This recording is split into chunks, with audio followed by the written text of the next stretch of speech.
Saya masih ingat Anies Baswedan. Ketika Anies Baswedan itu dikriminalisasi, itu Pak Presiden Jokowi berbicara dengan saya. Seperti apa? Beliau sangat khawatir terhadap munculnya Anies Baswedan. Sehingga itu nyata-nyata kasus Formula E itu kriminalisasi, dan saya bersaksi itu dari perintah Pak Jokowi secara langsung. Sama juga dengan hal terkait dengan revisi Undang-Undang KPK.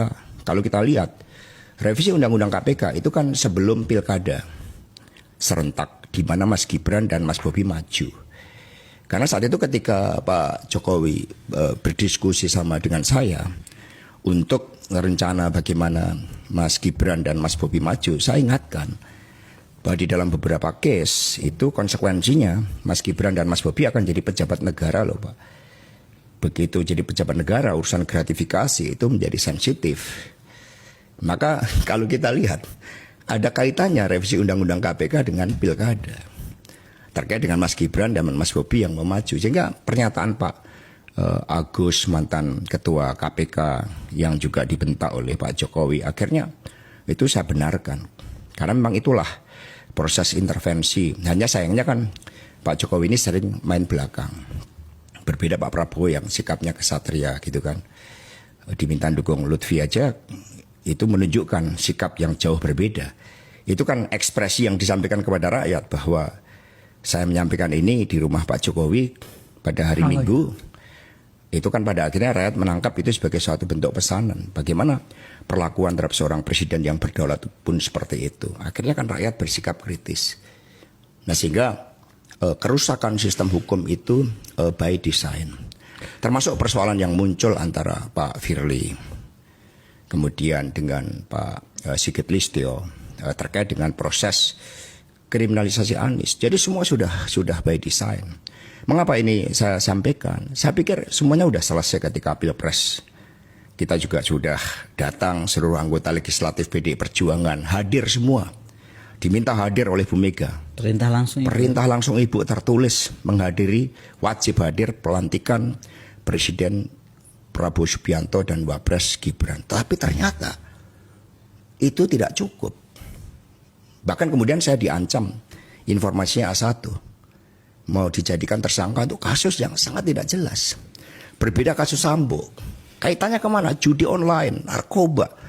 Itu kan mendapat backing dari Partai Coklat. Kemudian judi, kemudian tambang-tambang ilegal. Semua tahu itu kan dimobilisasi untuk kepentingan dana pergerakan Pilpres. Tapi ketika urusan seperti ini sama dikejar, saya melawan. Saya jadi ingat ketika pada tahun 30 ada 4 kader PNI di Ciamis. Hanya teriak merdeka, merdeka, dan merdeka sekarang karena bergelora spiritnya Bung Karno. Mereka dikenakan hukuman gantung, Bung. 4 kader ini. Lalu salah satu yang akan menjalani hukuman gantung itu kemudian bisa berkirim surat kepada Bung Karno dan mengatakan, Bung Karno besok saya akan menjalani hukuman gantung dengan mulut tersenyum. Dengan keyakinan. Karena saya yakin Bung Karno akan memerdekakan Republik ini. Jadi untuk merdeka, banyak yang siap digantung dengan tersenyum. Yang mencurahkan nyawanya. Peristiwa 10 November, ribuan orang meninggal mengalahkan yang namanya bala tentara sekutu pemenang Perang Dunia Kedua. Mosok saya hanya menghadapi ancaman aja takut. Saya bongkar. Itu yang kita lakukan. Jadi saya nyatakan di sini bahwa Anies Baswedan kriminalisasi itu perintah dari Presiden Jokowi.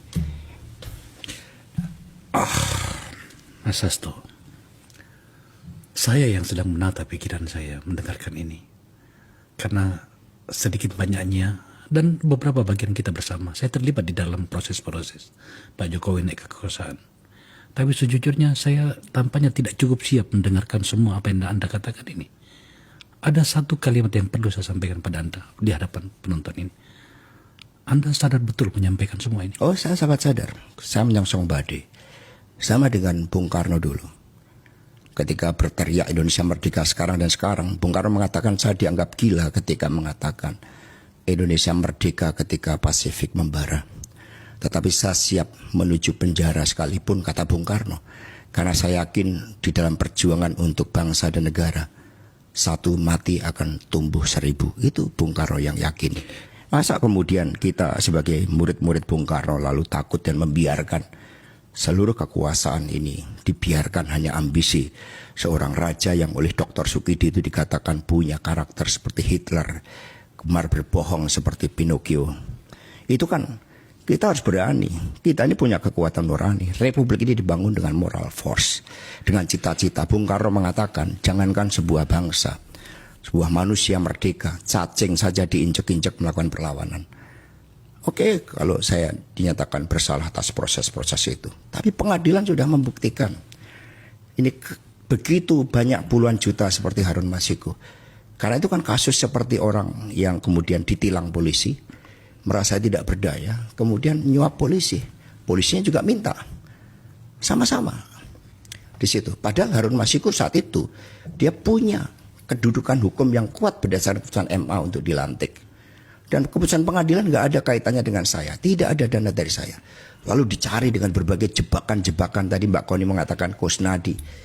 Bagaimana pakai menyamar, pakai berbohong. Kemudian merampas, mengintimidasi tanpa ada surat panggilan. Apakah kita akan membiarkan? Kita berbicara tentang lebih dari 270 juta penduduk Indonesia yang mereka berhak atas keadilan.